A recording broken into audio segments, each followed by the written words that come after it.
விஜயரகநாத சேதுபதி மன்னர் மடங்கட்டி சோறு போட்டாரு. அந்த இடத்துக்கு பேரு அக்கா மடம், தங்கச்சி மடம். என அறிவில் சிறந்த பெரியோர்களே, மானமுள்ள மறவர்களே, சிந்தித்து பாருங்கள். அந்த மடம் கட்டின இடத்துல மடம் இருக்கா?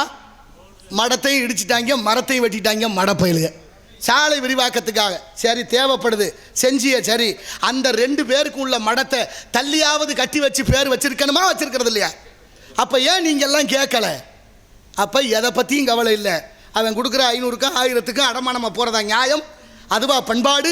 நம்ம மான மறவர்களுடைய அடையாளங்கள் எல்லாம் மறைக்கப்பட்டு கொண்டிருக்கு. வரலாறுகள் பாட புத்தகத்தில் இல்லை. ஆனால் என்ன பண்ணிக்கிட்டு இருக்கிறோம்? நான் ஒன்றும் சொல்லலை. நம்ம கண்ணத்துக்கு பெரிய இடத்து பொல்லாப்பு, அரமனை கோழி முட்டை அம்மிக்கெல்லாம் உடைக்கும். நீங்கள் நேர்மையாக இருக்க முடியலைங்க. நேர்மையாக இருந்தால் பொழைக்க தெரியாதவங்கிறேன். ஆமாம், நேர்மையாக இருந்தால் என்ன கவிராஜ், நீ என்னத்தை பொழைக்க போகிற அப்படியெல்லாம் இருந்து? ஆமாம், எல்லா அயோக்கியத்தனம் பண்ணுறேன், அவன் தான் புத்திசாலின்னு பேர் வாங்குறேன். என்னத்தை போய் சொல்கிறது? மிக நல்ல ஆத்திலா அவருக்கு ஒரு கதை பிடிச்சிருக்கு, சொல்கிறேன். அப்படின்னா என்ன அர்த்தம்? நீங்கள் இங்கே பாருங்கள், நல்லவனாக இருந்தால் மிக மிக ஆபத்தினார் மேல்நாட்டறிஞர் பெர்னாட்ஷா. நபிகள் நாயகத்தை கல்லால் அடித்தது இந்த உலகம், இயேசுநாதரை சிலுவையில் அறிஞ்ச இந்த உலகம், அப்பர் பெருமான கல்லில் கட்டி கடலில் போட்டான் மகேந்திர பல்லவன், ஞான சம்பந்தர் குடியிருந்த மடத்துக்கு தீ வச்சான் ஜமனர்கள் மதுரையிலே, இந்த உலகம் உருண்டேன்னு கண்டுபிடிச்ச விஞ்ஞானியை உயிரோட கொளுத்தியது இந்த உலகம், மகாத்மாவை சுட்டது இந்த உலகம். ஆக என்ன அர்த்தம்? நினச்சி பாருங்கள், நல்லவங்கன்னு ஆபத்து கூட இருக்கா? வீட்டுக்கு வீடு ஆட்டுக்குட்டி புள்ள மாதிரி வளர்க்குறோம். ஆடு புள்ள மாதிரி வளருது, மச்சான் வீட்டுக்கு வந்துட்டா அதுக்கு ஆயுசு முடிஞ்சு வருது. எந்த ஆட்டுக்குட்டியாவது பேரம் பேத்தி எடுத்து செத்துருக்கா? ஆடு கடிச்சு மனுஷன் ஜாகலை, கோழி கொத்தி மனுஷன் ஜாகலை, மாடு கடிச்சு மனுஷன் ஜாகலை, மீன் கடிச்சு மனுஷன் ஜாகலை, அதெல்லாம் கடிச்சு மனுஷன் ஜாகலை. நான் ஒன்றும் சொல்லலை. ஆடு செய்வோம், மான் செய்வோம், குரங்கு செய்வோம், யானை செய்வோம், அத்தனையும் செய்வோம். மனுஷன் செய்வோம்னா சாப்பிட வர்றதில்லை. அறிவியல் சேர்ந்த உணர்வாளர்களே, பற்றாளர்களே, சிந்தித்து பாருங்கள். ஆடு மாடு மனுஷனுக்கு பல்லு தட்டையாக வைத்தான், ஏன்? தாவரத்தை உண்ணுவதற்காக. நாய் நரி புலி சிங்கத்துக்கு பல்லு கூர்மையாக வச்சான், ஏன்? மாமிசத்தை உண்ணுவதனாலே. ஆடு மாடு மனுஷனுக்கு கடவா பல்லு இருக்கு, வியர்வை சுரப்பி இருக்கு. நாய் நரி பள்ளி சிங்கத்துக்கு கூட கடவாப்பல் இல்லை, வியர்வை சுரப்பி இல்லை. இதுவாவது உங்களுக்கு புரிந்திருக்க வேண்டும். 40 வயசுக்கு மேலேயாவது உடல் நலம் கருதி நாமெல்லாம் சைவத்துக்கு மாறுவது நலம் என்பதை உணருங்கள். காரணம், எங்கள் ஐயா வாரியார் சுவாமிகள் சொல்கிறாங்க, மனுஷன் செத்தா புதைக்கிறது சுடுகாடு, மனுஷன் செத்தா புதைக்கிற இடம் சுடுகாடு, ஆட்டையும் மாட்டையும் கொண்டு புதைக்கிறீங்களே வயிறு என்ன சுடுகாடான்னு கேட்குறாரு. ஆனாலும் இப்போ சாப்பிட்ற மாமிசமெல்லாம் மாமிசமா? நல்லா நினச்சி பாருங்கள், எவ்வளோ பெரிய ஆபத்தான பாதையில் பயணித்துக்கிட்டு இருக்கிறோம், எவ்வளோ பெரிய கொடுமை நிகழுது. ஆக இப்படித்தான் ஒரு மன்னர் வேட்டைக்கு போகலான்னு கிளம்புனாராம். வேட்டைக்கு போனால் மழை வந்தாலும் வருமே. சித்திரை வையாஜிலையும் மழை வருது, பங்குனி சித்திரையிலையும் மழை வருது, ஆடி ஆவணிலையும் மழை வருது, கார்த்திகை ஐப்பதிலையும் மழை வருது. பருவநிலை மாறிப்போச்சு. அதுக்கு ஒரு காரணம் இருக்குது. இப்போ மந்திரி ஒருத்தர் இருப்பாரா மன்னருக்கு கீழே. மன்னருக்கு எப்போதும் அந்த காலத்தில் மன்னராக இருக்கிற பூராதுக்கு அறிவு இருக்காதான். ஆமாம், அதனால தான் புத்தி சொல்ல மந்திரி ஒருத்தனை வச்சுருக்கேன். நான் சொல்லலை, நம்ம இலக்கிய வரலாறுகள் சொல்லுது. அப்படின்னா மன்னருக்கு அறிவில்லாத போது அறிவு சொல்கிறதுக்கு மந்திரின்னு ஒருத்தர் இருப்பாராம். அப்போ மந்திரிக்கு அழகு வரும் பொருள் உரைத்தல். நாளைக்கு என்ன நடக்கும்னு முன்கூட்டியே சொல்லணும். இப்போ மன்னர் வேட்டைக்கு கிளம்பணுன்னா மந்திரியை கூப்பிட்டார். மந்திரியாரே வாங்க, நான் வேட்டைக்கு கிளம்புறேன், வானிலை எப்படி இருக்குது, மழை வருமானு பார்த்து சொல்லுங்கன்னாரு. அவர் வான சாஸ்திரத்தையெல்லாம் பார்த்துட்டு மந்திரி சொல்கிறாரு, மழை வராது, நீங்கள் போகலாம்ட்டார். இப்போ மன்னர் வேட்டை பரிவாரங்களோட கிளம்பி போகிறாரு. அந்த நேரத்தில் நம்ம விவசாயி ஒரு ஆள், வயசான ஒரு பெரியவர், தோளில் ஒரு மண்வெட்டி, கிழிஞ்ச கோவணத்தோட, தலையில் ஒரு கூடையோட, கையில் ஒரு கழுதையை பிடிச்சிக்கிட்டு வர. அவர் சும்மா இருக்கக்கூடாது, மன்னரை பார்த்து நல்லது சொல்லுவோமே நினச்சிக்கிட்டு, மன்னா நீங்கள் போகாதீங்க இன்றைக்கி வேட்டைக்கு, அங்கே பாருங்கள் மேகம் கொஞ்சம் நேரத்தில் வந்துட போகுது, மழை வரப்போகுது, எனக்கு உறுதியாக தெரியுது, நீங்கள் போகாதீங்கன்னு தடுத்தார். ஆனால் மன்னர் கேட்பாரா? மந்திரி சொல்லிட்டார்ல, அதனால் போய் உனக்குன்னு தெரியும்ட்டு போனார். மழை வந்துச்சு, நனைஞ்சாரு, அவசரப்பட்டு திரும்ப அவசரப்பட்டு அரண்மனைக்கு வந்தாச்சு. இப்போ மன்னருக்கு கொஞ்சம் சங்கட்டம், கொஞ்சம் மகிழ்ச்சி. என்ன மகிழ்ச்சி? மந்திரி சொன்ன மழை வராதுன்னு அது நடக்கலை, விவசாயி சொன்ன மழை வரும்னு அது நடந்துருச்சு, அது மகிழ்ச்சி. ஆனால் மந்திரி சொன்ன சொல்லு நடக்கலையே, அது வருத்தம். இப்போ விவசாயி ஆள் விட்டு கூப்பிட்டீங்க, வாயா நீ தான் சொன்ன, நான் தடுத்து போக வேண்டாம்னு நான் கேட்கல போனேன், ஆனால் நீ சொன்னபடியே மழை வந்துச்சே, உனக்கு எப்படி தெரியும் மழை வர்ற விஷயம்னு கேட்டார் மன்னர். விவசாயி சொன்னார், எங்களுக்கு என்னங்க தெரியும், நிலம் கிடந்தா உழுதோம், விதைச்சா விளைஞ்சா அறுத்தோம், நாங்கள்லாம் வெந்தயத்தினுட்டு விதி வந்த இடத்துல செத்தோம், எங்கள் தலையில் ஏறிட்டாங்க, ஒன்றும் சொல்கிறதுக்கு இல்லை. ஆனால் என் வீட்டு கழுதைக்கு தெரியுங்க மழை வர்ற விஷயம்னார்.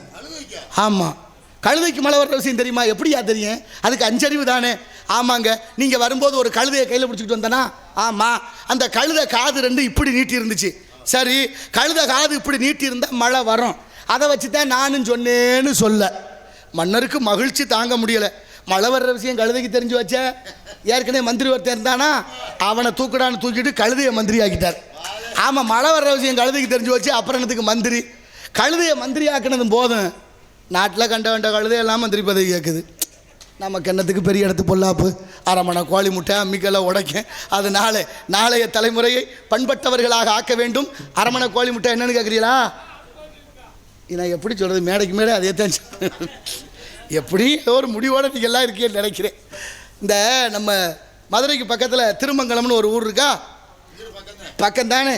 திருமங்கலத்துலேருந்து ஒரு 3 மாதத்துக்கு முன்னால் ஒரு அரமணை கோழி முட்டை புறப்பட்டுச்சு. ஒரு நல்ல வேலையாகத்தான் புறப்பட்டுச்சு.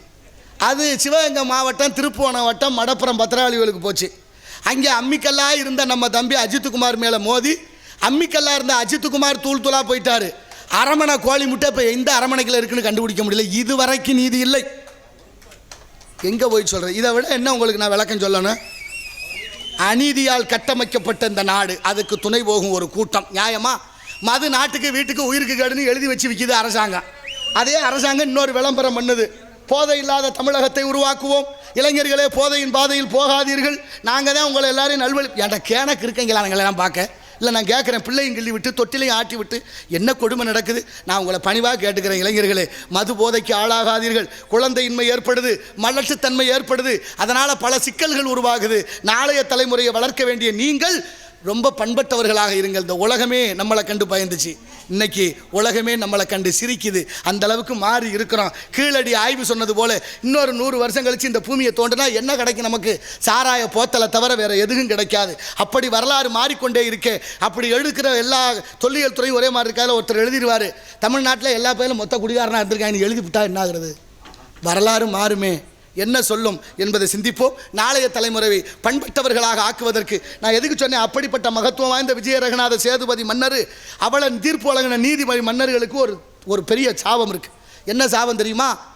அந்த திருச்சி மாநகரத்துலேருந்து வந்த தாய்மான சுவாமி அந்த ராமநாதபுரம் மயானத்தில் உட்கார்ந்துருக்காரு. ஆடு மாடு மேய்க்கிற பிள்ளைய போய் ஒரு புணம் கிடக்குன்னு சொல்ல, அது பிணமாகவே இருந்தாலும் போய் யார் என்னன்னு பார்த்துருக்கணும். அதான் ஊழ்வினைன்னு சொல்கிறது. மன்னர் ஒரு உத்தரவு போடுறாரு, அதை அங்கேயே எரிச்சிருங்கன்னு. விறகுகள் எல்லாம் அடுக்கி அவருக்கு வயசு 40, உயிரோடு உட்கார்ந்துருக்கிறார் தியானத்தில். அப்போ தீ வச்ச போது சிதையை தள்ளி எழுந்து வித்தக சித்தர்கணம்னு பாடுறாரு 100 பாட்டு.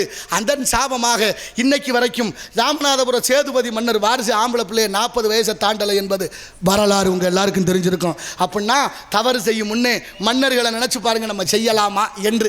ஆகையினால எடுப்பு என்று சொன்னால் அதற்கு எதிர்ப்பு தேவை.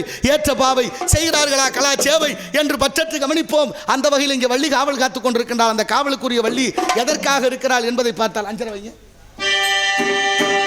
இந்தோலவாசி இந்தோல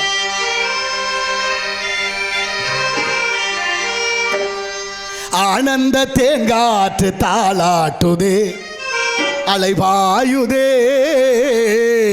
மனம் ஏங்குதே, ஆசை காதலிலே,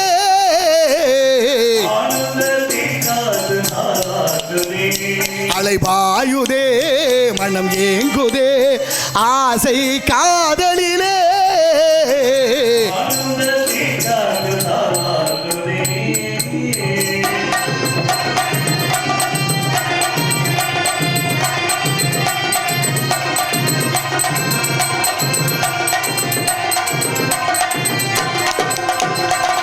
மான்கள் தேடும் பூவை அவளோ தேவி சகுந்தலையோ,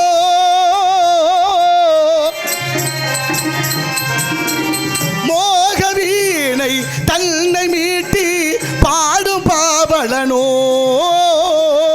தேவலோக இந்திரன் சபையில் ஆடும் ஊர்வசியோ, ஆடும் ஊர்வசியோ, தாளாட்டுதே, அலைபாயுதே.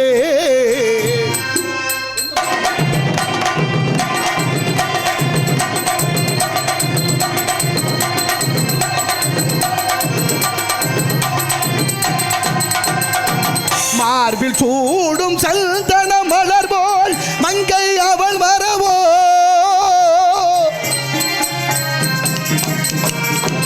போதை ஊட்டும் திராட்சை ரசமோ, தேக பூச்சரமோ, பார்வையாடு காதல் நோயை தீர்க்கும் மந்திரமோ, தீர்க்கும் மந்திர